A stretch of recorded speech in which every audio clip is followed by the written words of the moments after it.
Hello बच्चों, let's read this question. The question says a steroid hormone typically alter the activity of its target cell by. अब steroid hormone है, ये कैसे alter करता है activity of target cell by making holes in the members of target cells, entering the cell and in the altering gene expression, making holes in the lysosomes of target cell, activation of CAM. तो यहाँ पे हम बात करते हैं कि ये इसमें सही ऑप्शन क्या होगा, कैसे स्टेरॉइड जो हार्मोन है वो टिपिकली ऑल्टर करेगा एक्टिविटी ऑफ टारगेट सेल। तो यहाँ पे सबसे पहले हम बात करेंगे की कॉन्सेप्ट की और यहाँ पे की कॉन्सेप्ट में हम बात कर रहे हैं स्टेरॉइड हार्मोन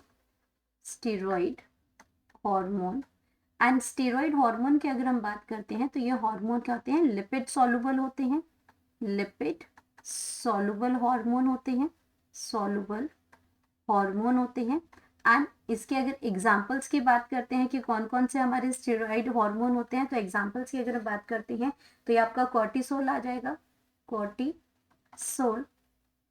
या फिर हम बात करते हैं एस्ट्रोजन की बात करते हैं, एस्ट्रोजन की बात करते हैं, प्रोजेस्टेरॉन की बात करते हैं, ये आपके इसमें फीमेल रिप्रोडक्टिव में ये आपके इसमें सारे यूज होते हैं फीमेल में। गेस्टेरॉन की, प्रोजेस्टेरॉन की बात करते हैं इसमें। प्रोजेस्टेरॉन के बाद टेस्टोस्टेरॉन की जो मेल के अंदर प्रेजेंट होता है, ये टेस्टोस्टेरॉन की बात करते हैं। ये सारे क्या एटीसी, ये सारे क्या है आपके स्टेरॉइड हार्मोन है। अब स्टेरॉइड जो हार्मोन है ये लिपिड सॉल्युबल है और लिपिड सॉल्युबल आपके के जो हार्मोन्स है हमारी प्लाज्मा मेम्ब्रेन में एंटर करेंगे। प्लाज्मा मेम्ब्रेन में भी आपको पता है कि हमारी जो प्लाज्मा मेम्ब्रेन है ये भी कैसी होती है, ये भी लिपिड बाइलेयर होती है, फॉस्फोलिपिड बाइलेयर होती है। प्लाज्मा जो मेम्ब्रेन है ये भी कैसी होती है, फॉस्फोलिपिड बाइलेयर होती है,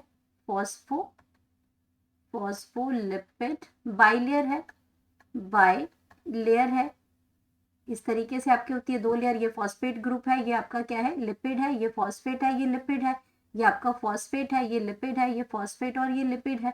तो इस तरीके से हमारी क्या बनती है, प्लाज्मा मेम्ब्रेन बनती है और इसमें बीच में आपके क्या होते हैं, प्रोटीन्स होती हैं।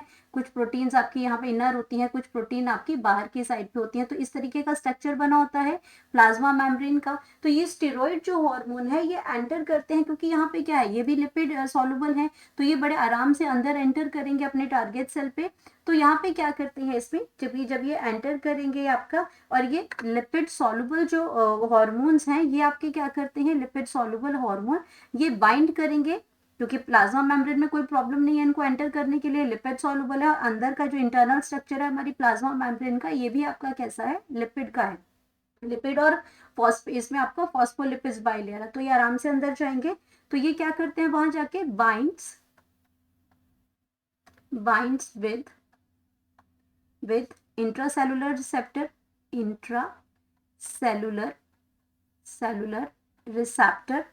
रिसेप्टर से, इंट्रासेलुलर रिसेप्टर्स जो इसके अंदर होते हैं उनके साथ ये बाइंड करते हैं। और अब एग्जाम्पल से अगर हम समझते हैं, फॉर एग्जाम्पल यहाँ पे हम बात कर रहे हैं अपने एस्ट्रोजन हार्मोन की। अगर हम बात करते हैं कि हमारे पास क्या है, एक एस्ट्रोजन हार्मोन है, एस्ट्रोजन हार्मोन है, और इसको हमारी कहाँ है, यूटेराइन सेल मेम्ब्रेन में जाना है। ये हमारी क्या है, यूटेराइन सेल मेम्ब्रेन है, यूटेराइन सेल मेम्ब्रेन है। और ये क्या करती है, यहाँ पे अंदर क्या है, न्यूक्लियस प्रेजेंट है, अंदर यहाँ पे क्या है, ये न्यूक्लियस है। अब न्यूक्लियस के अंदर क्या है, अब ये एस्ट्रोजन जो हार्मोन है वो अंदर एंटर करेगा, और ये आपका यहाँ पे एस्ट्रोजन हार्मोन है, और ये कंबाइन करेगा आपका जो रिसेप्टर्स जो यहाँ पे रखा है, इसमें रिसेप्टर्स के साथ ये कंबाइन करेगा।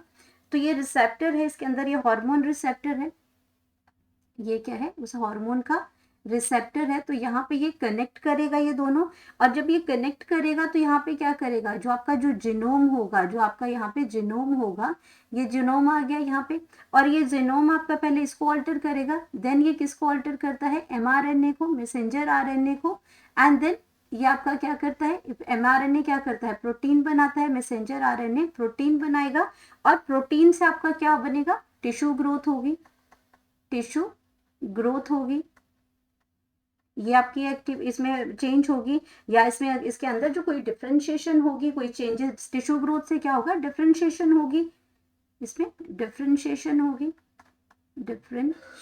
होगी। तो ये इसने क्या किया, यहाँ पे कैसे रिसेप्टर सेल से, यहाँ पे समझा क्या रहे हम लोग कि जो एस्ट्रोजन जो हार्मोन है, ये एस्ट्रोजन हार्मोन जो है वो एंटर किया यहाँ पे, और ये हार्मोन जब एंटर करेगा यहाँ पे, तो ये कैसे आपका यहाँ पे रिसेप्टर सेल्स होते हैं, ये बाइंड करेगा और ये जीनोम को एक्टिवेट करेगा, ऑल्टर करेगा, यहाँ पे मैसेज एमआरएनए पे जाएगा और उस ऑल्ट्रेशन से आपकी जो नई प्रोटीन बनेगी, सेल ग्रोथ, टिश्यू ग्रोथ होगा और डिफरेंशिएशन होगी।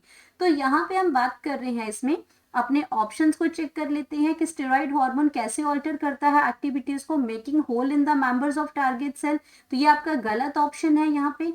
Entering the cell, cell enter किया एंड ऑल्टरिंग जीन एक्सप्रेशन, ये जो हमारा जीनोम है यहाँ पे, यानी कि हमारा यहाँ पे क्रोमोसोम थे, डीएनए था, उसको उसने यहाँ पे ऑल्टर किया और जीन एक्सप्रेशन, यहाँ डिफरेंशिएशन जो हुई, चेंज जो यहाँ पे हुआ, तो ये इसका जो है सही ऑप्शन है। Making hole in the lysosomes of target cell, ये गलत ऑप्शन है इसके अंदर। और एक्टिवेशन ऑफ कैंप की अगर हम बात करते हैं तो यहाँ पे जो आपका ये जो आपका एक्टिवेशन ऑफ कैंप है, ये सेकेंडरी मैसेज है, मैसेंजर है। एक्टिवेशन ऑफ कैंप की अगर हम बात करते हैं तो ये आपका क्या है, सेकेंडरी मैसेंजर है, सेकेंडरी मैसेंजर है। जब ये आपका लिपिड सॉल्युबल नहीं होता, वाटर सॉल्युबल हार्मोन्स होते, तो ये मेम्ब्रेन में इतना इजीली जो है वो आपका क्रॉस नहीं जब कर पाते, तो ये एक्टिवेशन होता कैंप का, यानी कि सेकेंडरी मैसेंजर का। तो ये सेकेंडरी मैसेंजर को क्या करते हैं, एक्टिवेट नहीं करते हैं इस यहाँ पे, तो ये आपका गलत हो जाएगा। राइट ऑप्शन है कि ये एंटर करते हैं सेल के अंदर और ऑल्टरिंग करेंगे जीन एक्सप्रेशन को, तो ये इसका राइट ऑप्शन है। तो हम यहाँ पे लिख सकते हैं अपना करेक्ट ऑप्शन, और करेक्ट ऑप्शन हमारे पास यहाँ पे आ जाएगा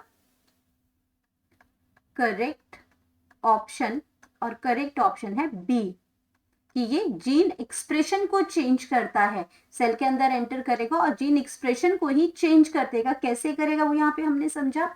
hope you understood it well, best of luck.